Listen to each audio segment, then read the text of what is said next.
ရဲဘော်ပေါင်းကိုမင်္ဂလာပါလို့နှုတ်ခွန်းဆက်တာပါတယ်ဒီနေ့ဟာပြည်သူ့ကာကွယ်ရေးတပ်မတော် PDF ကိုဖွဲ့စည်းထီထောင်ခဲ့တာ၄နှစ်ပြည့်မြောက်ခဲ့ပါပြီ၄နှစ်ဆိုတဲ့အချိန်ဟာမြန်တယ်လို့ဆိုနိုင်ပေမဲ့ဒီကာလတွေအတွင်းမှာရဲဘော်တို့ရဲ့ကိုယ်စွမ်းညံစွမ်းတွေစွန့်လွတ်ပေးဆက်မှုတွေရောက်ရဲတင်းနိုင်မှုတွေအနစ်နာခံမှုတွေဟာတိုင်းပြည်အတွက်အဖိုးမဖြတ်နိုင်တဲ့သမိုင်းမှတ်တမ်းတွေပဲဖြစ်ပါတယ်။နှစ်ပေါင်းများစွာတိုင်းပြည်ဗန်နာငွေကိုအကြိုက်သုံးပြီးတိဆောက်ထားတဲ့အချမ်းဘက်စစ်တပ်ကို၄နှစ်အတွင်းငါတို့ပြည်သူ့ကာကွယ်ရေးတပ်မတော် PDF ရဲဘော်တွေရဲ့ရဲစွမ်းတပ်တည်နဲ့ခုခံတော်လှန်တိုက်ပွဲဝင်ခဲ့ကြတာဘလောက်အတိုင်းအတာထိအောင်မြင်မှုတွေရနေပြီလဲဆိုတာရဲဘော်တွေအားလုံးမျက်မြင်ကိုယ်တွေ့ပဲဖြစ်တယ်။ဒီအောင်ပွဲတွေမှာငါတို့နဲ့အတူတသွေးတသားတဲ့ရက်တီတိုင်းပွဲဝင်ပေးခဲ့ကြတဲ့မဟာမိတ်တိုင်းရင်းသားတော်လှန်ရေးဖွဲ့စည်းတွေနဲ့ဒေသဆိုင်ရာကာကွယ်ရေးတပ်တွေကိုလည်းမိတ်ပစ်ထားလို့မရဘူး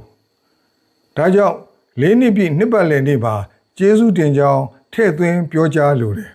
။အဆိုပါအဖွဲ့ရဲ့ပူးပေါင်းပါဝင်မှုကလည်း PDF တပ်မတော်အတွက်ခွန်အားတရဖြစ်ခဲ့တယ်။ဒါရင်မကအရေးကြီးဆုံးဟာ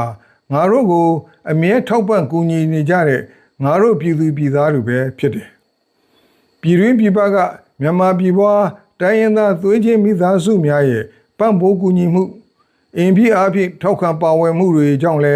ငါတို့ဒီနေ့ဒီအချိန်မှာအင်အားကြီးမားပါတယ်ဆိုတဲ့အကြမ်းဖက်စစ်တပ်ကိုအကောင်းဆုံးဖိအားပေးတိုက်ပွဲဝင်နေနိုင်တာလည်းဖြစ်တယ်။ငါတို့ PDF တွေရဲ့အောင်ပွဲတွေဟာပြည်သူအောင်ပွဲ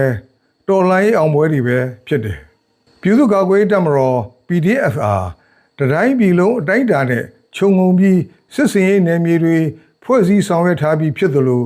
စနစ်ကျတဲ့ဖွဲ့စည်းအုပ်ချုပ်ပုံတွေနဲ့ပြည်သူ့တပ်မတော်တရားဖြစ်အောင်ကြိုးစားအကောင့်ထဲပေါ်နေတာကိုတွေ့နေရတယ်။နှစ်ပေါင်းများစွာတိုင်းပြည်ကိုနှိမ့်ချစေပြီးနိုင်ငံသူနိုင်ငံသားများကိုဆင်းရဲတွင်နှက်စေတဲ့စစ်အာဏာရှင်စနစ်ကိုအမြင့်ဖြတ်ဖို့ပြည်သူ့ကာကွယ်တပ်မတော်ဟာ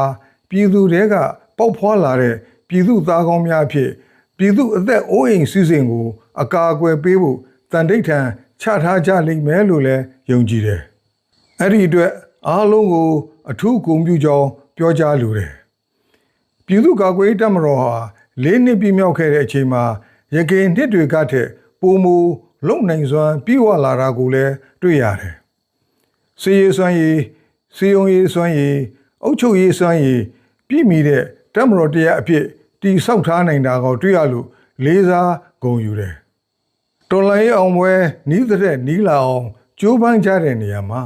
ရဲဘော်တွေအားလုံးစိတ်သက်ကြဆင်းခြင်းမရှိဘဲတက်တက်ကြွကြွရွရွချွန်းချွန်းလှုပ်ဆောင်နေခြင်းကိုဆက်လက်ထိန်းသိမ်းပြီးစစ်အာဏာရှင်စနစ်ချုပ်ငြိမ်းက